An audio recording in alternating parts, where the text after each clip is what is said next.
Friends,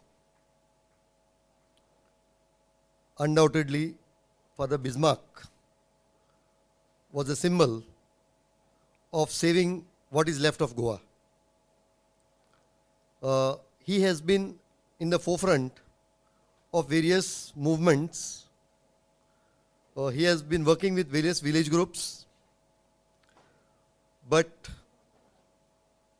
unfortunately, he is not there with us today. I do not know how he would have reacted if he was alive during the last assembly session, which has brought in some of the draconian legislations we never thought this government would bring at the height of a public movement against, say, the issues that have been highlighted in the past few days. Father Bismarck died some time back. We are not discussing his death. We are discussing how to make this land safe for the next generation, how to deal with the identity of Goa, how to deal with the issues that he has raised. And to my mind, Father Bismarck would have been very happy if this land was a land of opportunities for our young. We have a panel here. We have Advocate Amit Palekar, Pramod Acharya, for the first time, maybe is not an anchor. We have activist Sudip Dalvi and Prajal, who is very passionate about heritage and of course his pet topic, special status. I start with Prajal. Father Bismarck actually was the founder, one of the founder members of our special status movement, that is Goa's movement for special status. Now it's very unfortunate that we have to discuss him now posthumously, the effect and his legacy.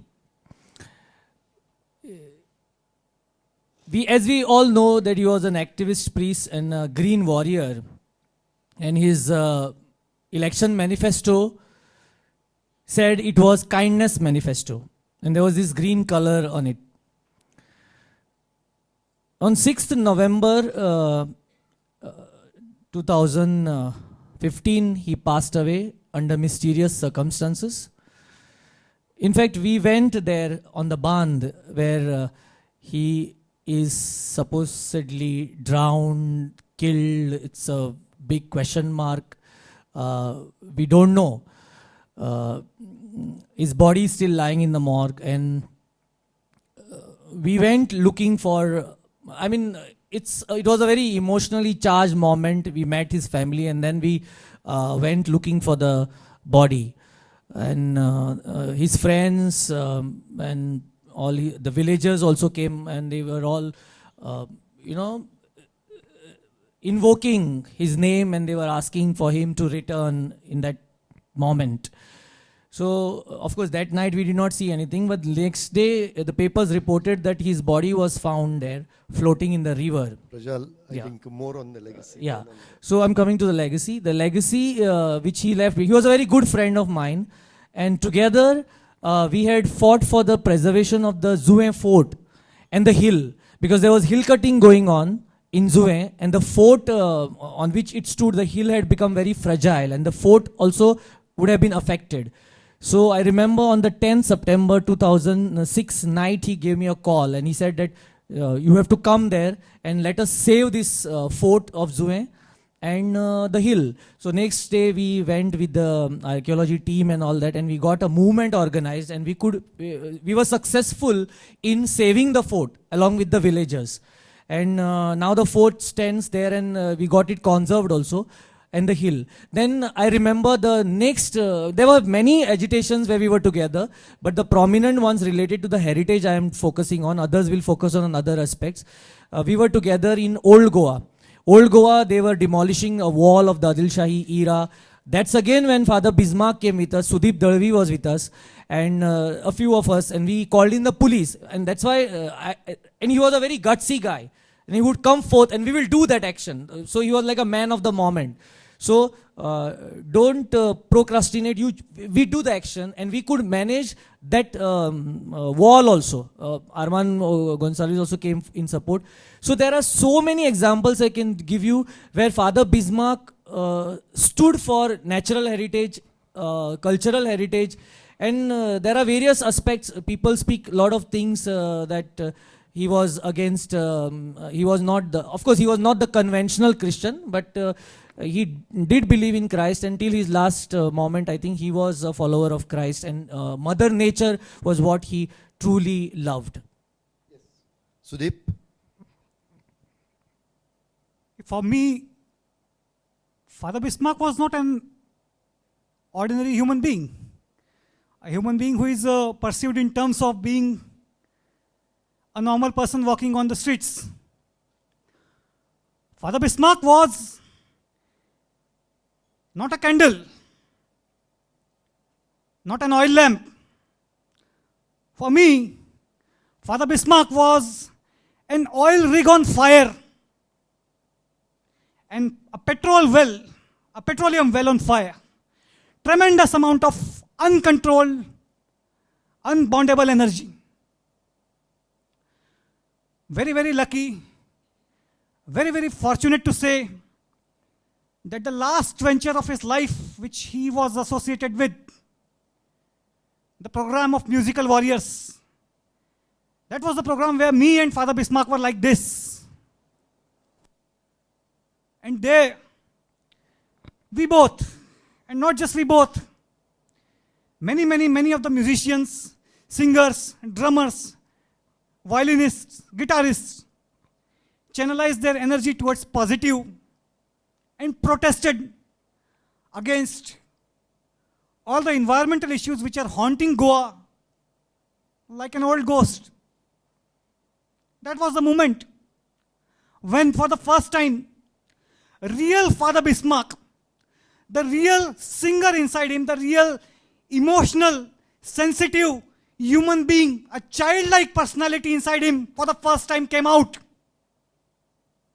and protested with a guitar in hand.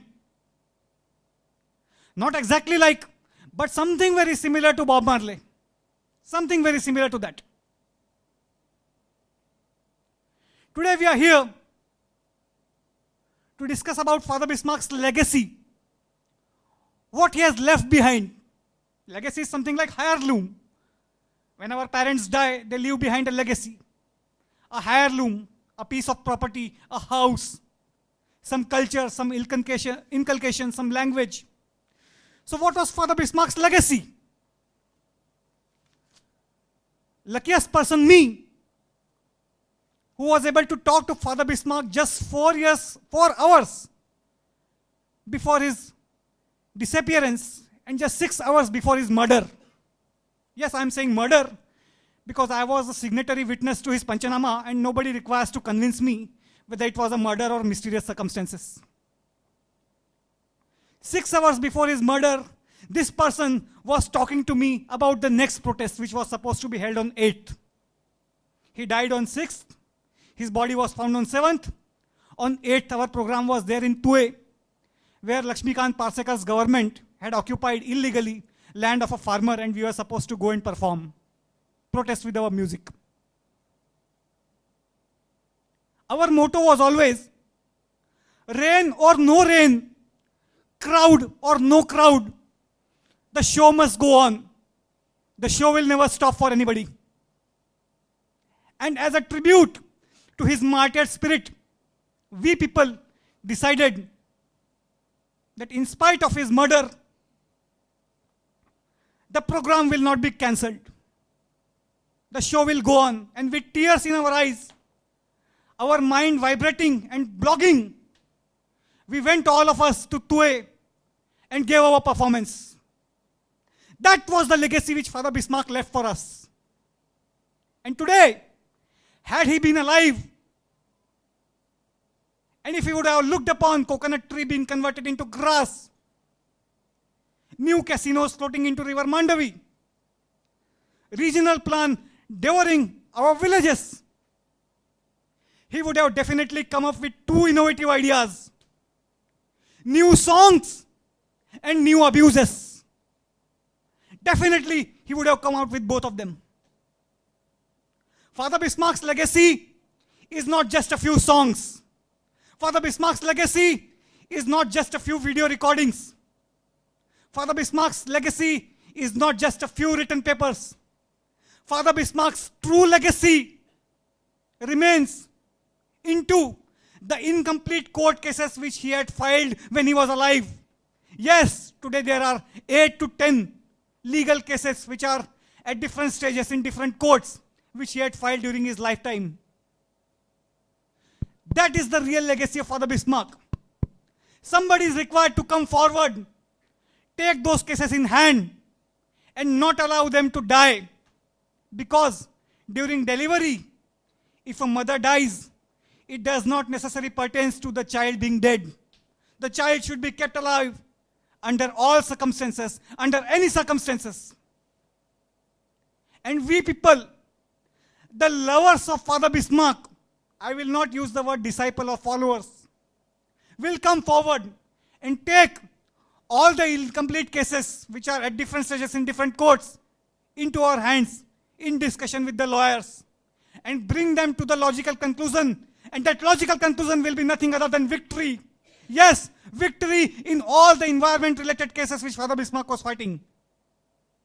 Part 1, justice for Father Bismarck to find out his killers and get them to punishment. Part 2, getting all the cases which he was fighting to a logical conclusion. Part 3, taking up new cases which he would have taken into his hands had he been alive today. The case of coconut, the case of regional plan, the case of all the legacies which he had left behind, all the troubles which are suffering Goa right now. That will be the real legacy of Father Bismarck if his followers, if his disciples, if his supporters do not go sleepy, if they do not go dead. That would be the legal and representative legacy of Father Bismarck. A guru is known by his followers, what they do, how they act, how they behave, what they believe. And it is up to those who call themselves lovers, followers, disciples to decide whether this piece of legacy which he has left behind is going to remain alive or not. Pramod Acharya. I think Prajal and Sudeep have nicely summed up the contribution of Father Bismarck. I would like to take the debate ahead from there. Both of them touched the issue of regional plan. If I look at the personality of Father Bismarck, what he believed in, the way he performed himself, the way he fought for Goa, two things come to my mind, and two things I would like to happen as a true gift to Father Bismarck. The first thing is obviously regional plan, and when I'm saying regional plan, I don't want to make it too vague. There's only one thing that Digambar Kamath government did which was appreciative, and that is to form a task force, a state level committee to prepare a well-researched, documented regional plan with a detailed land use plan of Goa, which was never done before.